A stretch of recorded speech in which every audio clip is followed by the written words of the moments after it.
Welcome to the Slop Farm. Enjoy the video. You'll begin by opening your editor and setting project frame rate and resolution so nothing scales oddly.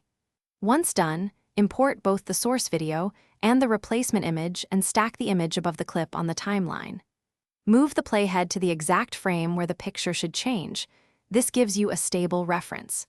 If you want pixel precision, export that frame as a still and work from it. Now create a simple clip segment and lock the rest.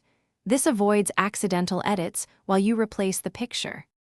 Now focus on aligning the replacement to the original surface by masking and tracking.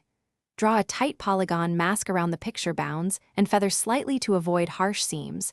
This defines where the image will show. Then run a planer or point tracker on the masked area and bake the motion so position, scale, and rotation follow the footage naturally.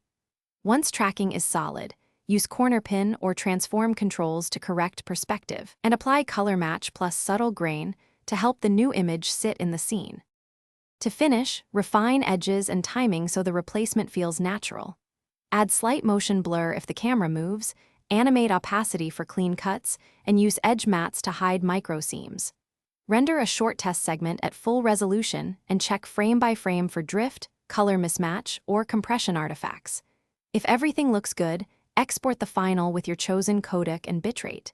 If something goes wrong, a key troubleshooting step is to rerun tracking on a shorter clip and stabilize before reapplying the.